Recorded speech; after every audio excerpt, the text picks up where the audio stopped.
মিরাজকে ওয়াদা দিয়েছিলেন যে একটা ক্যাপ তিনি ছুঁড়ে মারবেন এবং এই দর্শকদের মধ্যে যেভাবে সেই ক্যাপটা নিয়ে যেতে পারবে কথা রাখলেন মেহেদী হাসান মিরাজ। তিনি ঠিক 2 মিনিট আগে বলেছিলেন যে তিনি আসবেন এবং একটা জার্সি বা একটা ক্যাপ আসলে ছুঁড়ে মারবেন উপরে এবং তারা ক্যাচ ধরে নেবেন। দর্শক আমরা দেখতে পাচ্ছি গণমাধ্যমকর্মীরা সাজেস্ট করছেন যে কাকে দেওয়া যায়। এখন মেহেদী হাসান মিরাজ সিদ্ধান্ত নিচ্ছেন যে আসলে কাকে তিনি তার জার্সি সহ ক্যাপটি দিবেন।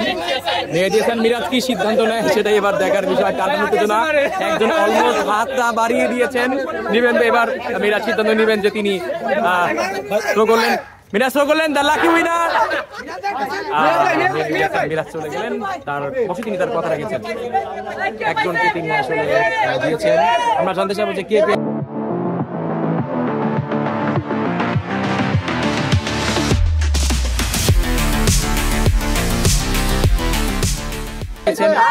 পেয়েছে কে।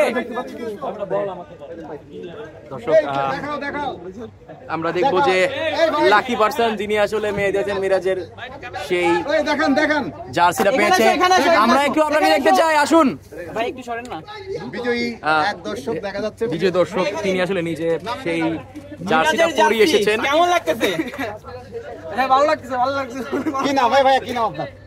কি নাম আপনার? সাইদ। সাইদ। আপনার বাসা কোথায়? আমার বাসা ধানমন্ডি। আচ্ছা আপনার প্রিয় ক্রিকেটার কে? ভাই তা মনে নিয়ে আনিছে। আপনার প্রিয় ক্রিকেটার কে? আপনার প্রিয় ক্রিকেটার কে? সাকিব আল হাসান। সাকিব আল হাসান। মিরাজের জার্সি সাকিব।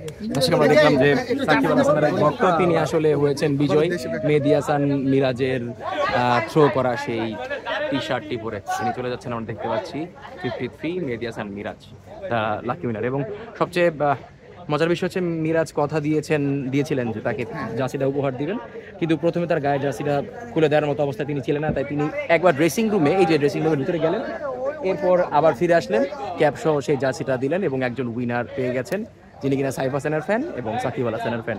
ধন্যবাদ সবাইকে এতক্ষণ অবধি আমাদের সাথে থাকার জন্য। আসসালামু আলাইকুম।